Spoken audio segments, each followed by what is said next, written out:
कि हो गई है पीर परवस्सी पिघलनी चाहिए। कि मोदी को इस टाइम जो देखिए पूरे तरीके से इस पेपर पे जो जितना कुछ हुआ, धर्मेंद्र प्रधान को पहले दिन इस्तीफा देना चाहिए था, लेकिन धर्मेंद्र प्रधान कोई नैतिक जिम्मेदारी नहीं ले रहे हैं। यहाँ तक कि पिछली बार जब पेपर लीक हुआ तब भी कोई बात नहीं, दोबारा पेपर लीक हुआ तब भी कोई बात नहीं। आज एक टाइम था कि जब धर्मेंद्र प्रधान कोई नैतिक जिम्मेदारी लेनी चाहिए थी, नहीं नैतिक जिम्मेदारी। आप मानिए कि मोदी को इस टाइम जो बात हो रही है उस पर पूरे मंत्रिमंडल को बर्खास्त करना चाहिए, क्योंकि जब एक आदमी पूरे तरीके से भ्रष्ट होता है पूरी मंत्रिमंडल भ्रष्ट होती है। मैं जानता हूं, मेरा भाई पेपर दिया, उसके 530 नंबर बन रहे थे, आज के उसके 80 नंबर कम हो गए। मैं रात को 3 बार उसका पेपर डाउनलोड किया हूं, तीनों बार उसके 10-10 नंबर कम हो रहे थे। क्यों कम हो रहे थे? कोई जिम्मेदारी उसकी है? मैं बाकायदा ईमेल किया, कोई पोस्ट का जवाब नहीं, कुछ नहीं। आप सोचिए कि इतने बच्चों की जान गई, उस जान पे क्या कहेगा कोई? कौन जिम्मेदारी लेगा? एक पेपर लीक होता है, 2 लीक होता है, हाँ सालों साल पेपर लीक होते रहते हैं। बताइए 10 साल में 162 पेपर लीक हो चुके, कौन जिम्मेदारी देगा? हम जिन पेपरों के बारे में नहीं जानते उनकी जिम्मेदारी कौन लेगा? आप मानिए कि मैं लेखपाल का पेपर दिया, उस पेपर में लोग कह रहे हैं पेपर लीक हुआ है, यहाँ तक लड़कों ने आवाज उठाई, कोई कुछ नहीं बोला। आप सोचिए कि यहाँ पे इतनी हालत हो गई है कि कोई पेपर दे के उसका पता नहीं। मैं नेट का स्टूडेंट हूँ, मैं नेट क्वालिफाई हूँ, मैं नेट पेपर देता हूँ। मैं इस बार नेट का पेपर दिया, आज तक उसके आंसर की नहीं रिलीज हुई। अभी लोग बाकायदा जा रहे हैं नेटी ऑफिस, कोई जिम्मेदारी नहीं, कोई बात नहीं हो रही है। सोचिए कि जब सरकार पूरे तरीके से ऐसे भ्रष्ट लोगों को अपने मंत्रालय में कर लेगी, उस सरकार का क्या होगा? उस देश की जनता का क्या होगा? वहां के लोग मर जाएं तो उनका क्या होगा? लड़कियों को पूरी तरह से दिल्ली जंतर मंतर जो संसद मार्च हो रहा था उसके दौरान लड़कियों को बहुत बुरी तरीके से मारा गया। इसके बारे में आप क्या कहना चाहिए? मैं तो लगातार न्यूज प्रिंट चैनल के माध्यम से और भी चैनल माध्यम के मैं लगातार देख रहा था। बताइए कि लड़कियों को पैरों से कुचला गया, उनको ऐसे ऐसे जगह पे मारा गया कि जिसकी जवाबदेही कोई नहीं है। बताइए कि वहां पे मारने का भी अगर इशू आता है तो पैर के नीचे मारना होता है, कमर पे मारे, सर पे मारे, कहीं भी मारे हैं।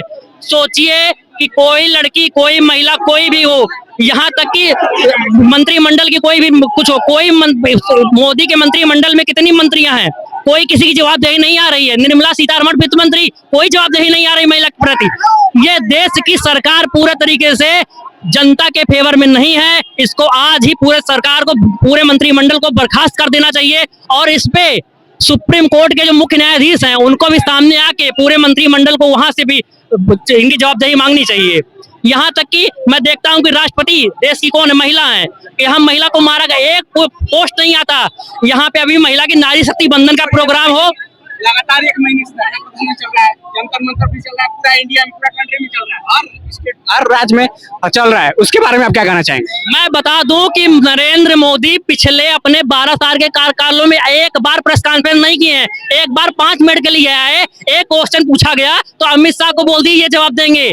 सोचिए जिस देश का प्रधानमंत्री, आपको लगता है इतने दिन से इस्तीफा नहीं मिला, अब मिल जाएगा? पिछले 1 महीने जो देश की सरकार ये सोच ले कि जनता को हम जब चाहेंगे पुलिस से कुचलवा देंगे, मार देंगे पुलिस द्वारा, वो देश की कभी भी मंत्रिमंडल इस्तीफा नहीं देगा। ये देश पूरे तरीके से जर्मनी के जैसे हिटलर तानाशाही वाली हो गई है। इस देश के लोग पूरे तरीके से आज पूरे परेशान कितने हैं देखिए। हाँ, यहाँ इतने लोग हैं, सब कहीं ना कहीं परेशान है, पेपर लीक से परेशान है, पेपर के मुद्दों से परेशान है।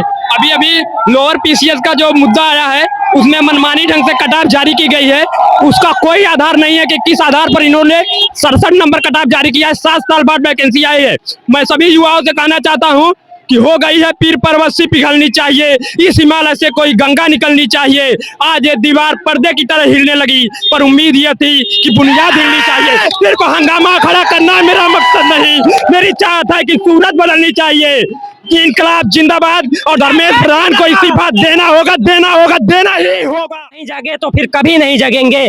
और ये जो तानाशाही चल रही है, इनकी पूरी मंत्री चल रहे हैं, कोई मंत्री अपना जो है कि अपना ठीक ढंग से काम नहीं कर रहा है।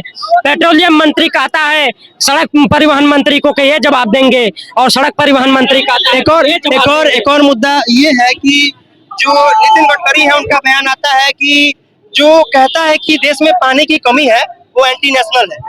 इस बात से आप कितना सहमत? इनके बारे में जो भी बोला जाए, अगर देश हित में बोला जाए, राष्ट्र हित में बोला जाए, तो ये इन लोगों को लगता है कि ये जो है कि एंटी नेशनल है, ये एंटी नेशनल बोल रहे हैं, जबकि पानी की कमी है। वो जिनके पास संसाधनों की कमी है वो क्या कहते हैं कि प्राइवेट संस्थानों में नहीं पढ़ सकते, इसलिए हमको मौके चाहिए और जवाबदेही भी चाहिए सरकार को। हम तमाम तरीके से टैक्स भी देते हैं, उनका साथ देते हैं, वोट भी करते हैं। रिस्पॉन्सिबल सरकार चाहिए, लोकतंत्र में जवाबदेही होनी चाहिए और इसी जवाबदेही के लिए हम सभी छात्र एकत्रित हुए हैं। पूरे देश में युवाओं और छात्रों में आक्रोश है और इस आक्रोश को ये सरकार नकार नहीं सकती और अगर इसे नकारा गया तो सरकार इसका दुष्परिणाम